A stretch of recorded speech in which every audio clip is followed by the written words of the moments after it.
for this particular landowner, Angela is helping them negotiate a high-density residential project in the back, and we're putting commercial in the front with your typical Whataburger, Advanced Auto type commercial users on the front.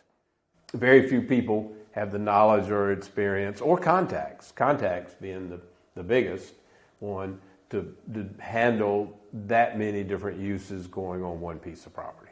And I think that leads into a big thing with, real estate being a team sport. I see a lot of different people coming into the office or that we work with, everything from site guys all the way to leasing companies, tenant reps. Can you talk about some of the people that we partner with in this office? Reggie in our office does all the relo work for Dollar General in 3 states. We do for 4 different banks. We do the foreclosure work for 4 banks. That includes going in and investigating the properties ahead of time and advising the banks on whether they should foreclose or whether it's to try to work something out with the debtor, work something out with the debtor. Yeah, I think the overall goal here is just to let the general public in this market in the Midlands understand that we're not just selling houses. We're developing, we're doing residential development, commercial development. We're able to advise banks. We're able to advise the school district. I think that's something that we're trying to get out there for people to understand, that we're more of like a Swiss Army knife. We're not just your typical singular butter knife. We've got a lot of capabilities.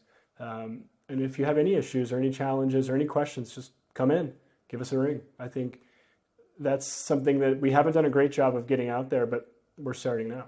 Yeah, all of my residential agents would be mad if they saw this video if we didn't emphasize that we sell a lot of residential houses.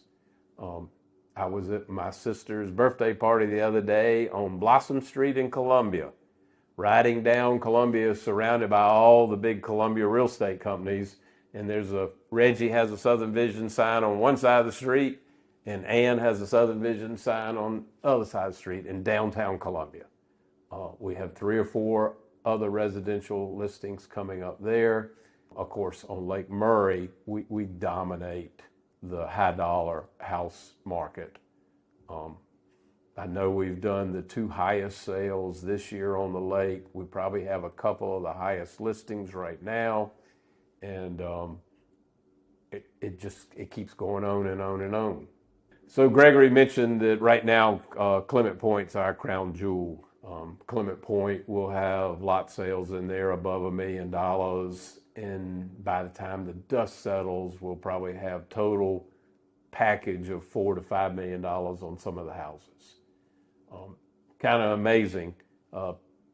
10 years ago, to break the $1 million barrier for the sale of a house happened rarely. I mean, today, it's $3 million is the new barrier, and it doesn't happen rarely. It happens all the time. We have a new project coming down the pike that just takes all of this to a new level. We will be selling, we already have an offer on the table for the first lot for $3 million. It is going to be restricted to the point where you have to use a certain architect and a certain builder. Total package on that project today is probably, if you're not spending $6, $7, $8 million, you're not going to be in this neighborhood. By the time we do this project, it's going to probably be higher than that.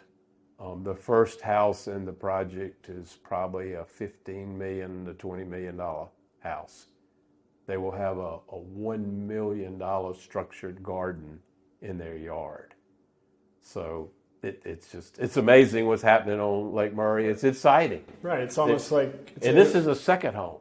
So, I mean, we're attracting to Columbia people that never came here 20 years ago. And they bring things that we've never seen. And it's exciting and it's proud to be involved with all of that.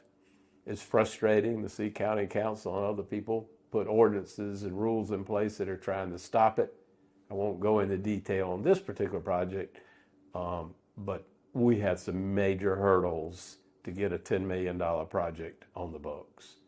Makes no sense. Right. I mean, in a way, it's like this would be Kiowa let's say 15 years ago or 10 years ago, but in theory, those are Kiowa numbers. So you would want, especially if it's a second home, I mean, imagine the tax revenue on a second home at $15 million. I think off the top of my head, that's $450,000. So that's the equivalent of, let's say, 30 normal houses as a primary residence.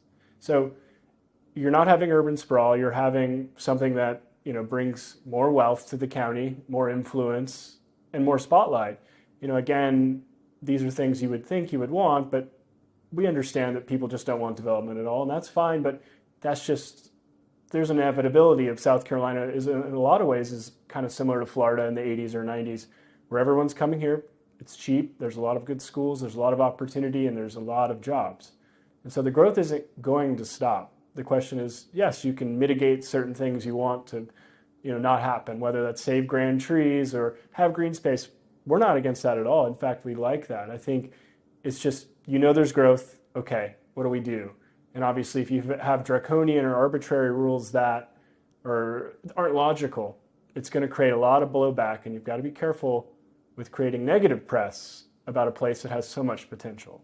So, I think the big takeaway from that is they came to the right developers to help solve their problems and get this project pushed through. Right.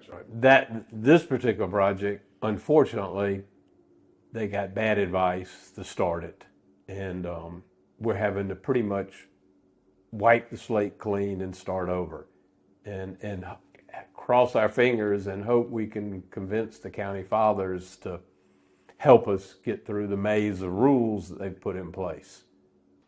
So I owned a small business for 16 years before I got here, and one of the biggest mistakes we made was not buying the building that we were renting. And now one of my passions is to actually help small business owners get into a building that they own.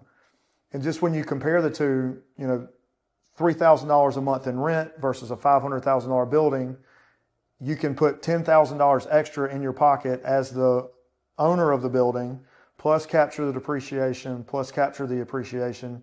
And that's turned into one of the things that I like to do is help advise small business owners on how they can generate wealth through owning the building, and maybe it's in a holding company, et cetera, but there's different ways that they can increase the value of their business by doing that. And then that also leads to the fact that we have a business broker that works here that can also help people with selling an HVAC business and then maybe keeping the building and renting it back to the HVAC business. Just wondering any of the deals that y'all seen go through here like that. Well, owning real estate is the number one driver of generational wealth.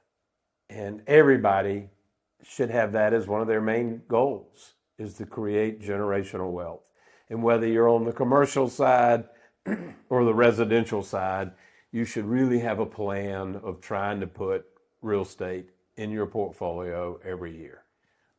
I can remember as a kid, my father, his first rule and his first goal for all of us was for us to own our house. So I owned a $35,000 condominium in Harborside.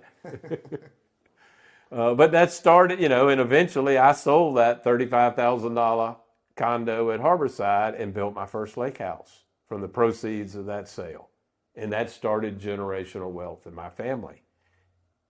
Every family from the top down should focus on owning a house, owning a business, owning commercial real estate.